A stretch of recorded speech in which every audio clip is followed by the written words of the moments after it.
Right now, if you turn on American media, whether it's CNN, Fox News, Reuters, Bloomberg, or even social media, there are four stories dominating the national conversation. And these aren't just trending headlines. Each one reflects something deeper about where the United States stands today, politically, economically, and globally. In this video, we're going to break things down calmly, clearly, and without hype. A major controversy involving Donald Trump, a surprising setback in US-UK relations, a high-stakes development in the Ukraine war, and a historic financial milestone involving Elon Musk. Let's start. The first story centers around Donald Trump, and once again, it's not a small controversy.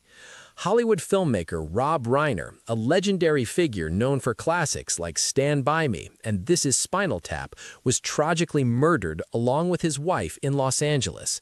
The case itself is horrific and remains under investigation. Normally, moments like this transcend politics. Leaders pause, they offer condolences, they lower the temperature. That's not what happened here. Instead, Trump took to social media and suggested, without evidence, that Reiner's long-standing criticism of him, something Trump often refers to as Trump derangement syndrome, may somehow be connected to the tragedy. Let's be very clear, there is no factual basis for that suggestion. And that is exactly why the reaction was so intense. The backlash didn't come only from Democrats or Hollywood figures. It came from both sides of the political spectrum. Several Republicans publicly stated that politicizing a personal tragedy crossed a line. Commentators emphasized that this wasn't about policy or elections, it was about basic decency. This moment matters for a larger reason. The United States is already deeply polarized. When even grief becomes political, it reinforces the idea that nothing is sacred anymore in public discourse. Now I want you to watch this clip and must comment what you think. It's a long past time for all Americans and the media to confront the fact that violence and murder are the tragic consequence of demonizing those with whom you disagree day after day, year after year, in the most hateful and despicable way possible. A number of Republicans have denounced your statement on Truth Social after the murder of Rob Reiner. Do you stand by that post? Well, I wasn't a fan of his at all. He was a deranged person as far as Trump is concerned. He said he knew it was false. In fact, it's the exact opposite, that I was a friend of Russia, controlled by Russia. You know, it was the Russia hoax. He was one of the people behind it.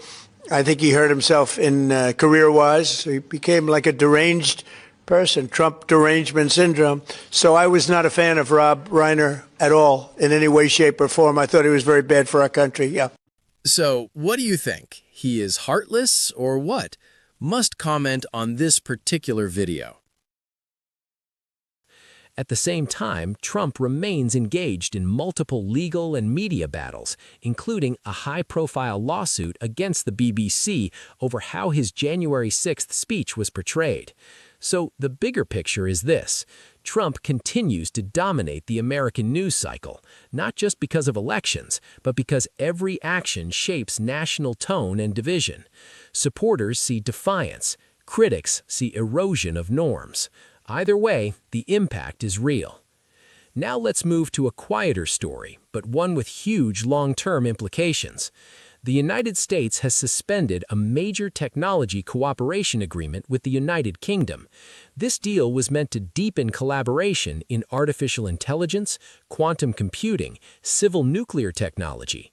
In short, the industries that will define economic power and national security for decades. So why pause it? According to reporting, the issue isn't technology, it's trade policy.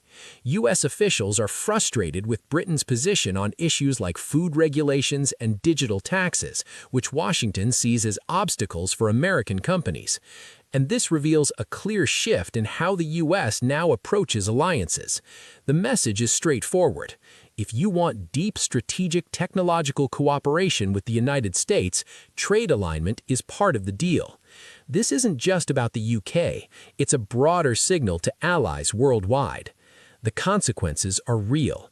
Major U.S. tech firms had already committed investment tied to this partnership. AI innovation hubs and research zones planned in Britain are now uncertain.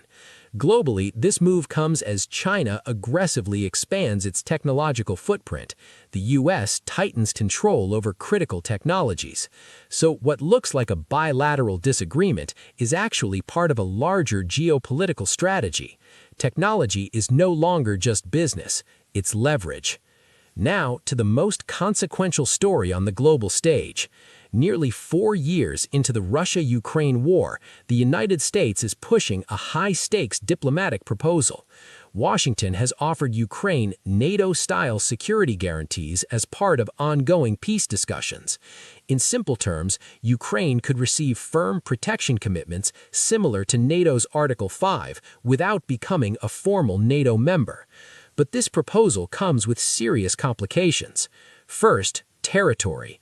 Ukraine has made it clear it does not want to permanently give up land for peace. Second, Congress. Any binding U.S. security commitment would require congressional approval, and that is far from guaranteed. Third, Europeans' role.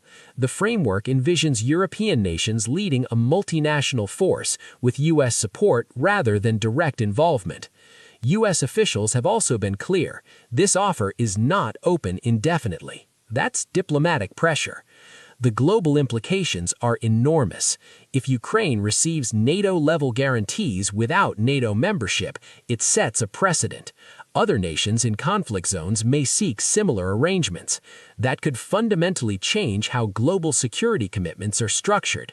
This isn't just about ending a war, it's about rewriting the rules of international security. Now let's talk about the fourth story, one that blends economics, technology, and American capitalism. According to Forbes, Elon Musk has officially become the first person in history to reach a $600 billion net worth. No one has ever hit this number before. This isn't about a paycheck, it's about ownership.